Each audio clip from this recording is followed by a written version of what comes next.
Heart ट्रान्सप्लांटची प्रक्रिया असते, साधारण कशा पद्धतीने पार पडते? झेड-टी-सी-सी जसं आम्ही सांगितलं, की Z-T-C-C zonal transplant coordination committee नावाची जी संस्था आहे, ऑर्गनायझेशन आहे गव्हर्नमेंटची, ती हे सगळं हँडल करत असते. तर त्यांना जे डोनर हॉस्पिटलकडनं इन्फॉर्मेशन मिळते, की आमच्याकडे असा-असा एक डोनर आहे. मग झेड-टी-सी-सी जे रेसिपियंट हॉस्पिटल आहेत, त्या सगळ्यांना इन्फॉर्म करते. मग according to matching criteria and severity पेशंटची रुग्णाची जी सिव्हिरिटी आहे आजाराची, त्या पद्धतीने ते त्या हॉस्पिटलला इन्फॉर्म करतात. तिथून पुढं मेडिकल कोऑर्डिनेशनचा रोल चालू होतो, की एकदा असं इन्फॉर्मेशन आली, की अमुक रक्तगटाचा, अमुक वयोगटाचा आणि त्याचे जे काही पॅरामीटर्स आहे, असा एखादा अवयवदाता आहे, ऑर्गन डोनर आहे. तर मग आपल्याकडचे कुठले रेसिपियंट्स आहेत, त्यांना त्या रुग्णांना कसा कॉन्टॅक्ट करायचा? मग त्यांना आम्ही कॉन्टॅक्ट करतो.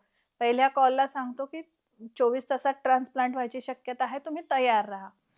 तिथून पुढे मग आपली टीम जी आहे, ती सगळी पुढं जाऊन ऑर्गन परत बघते आणि मग तो जर कुणाला मॅच आहे, कितपत वापरण्यासारखा आहे, याची जेव्हा कसून तपासणी होते आणि फायनलाईज होतं, तेव्हा त्या एका रुग्णाला आपण दुसरा कॉल करून बोलावून घेतो. त्याच्यात काही जुजबी पूर्व तपासण्या करून मग त्याला ऑपरेशनला घेतो. साधारण या सगळ्या प्रक्रियेला एक 2 ते 3 तास जातात आणि मग ॲक्चुअली ऑपरेशन सुरू होतं. तर अवयवदात्याकडनं अवयव आणणं आणि आपला पेशंट तयार करून ठेवणं ऑपरेशन थिएटरमध्ये, या दोन्ही गोष्टी साइड बाय साइड एकाच वेळी सुरू असतात आणि प्रत्येक सेकंदाचा हिशोब तिथे लावला जातो.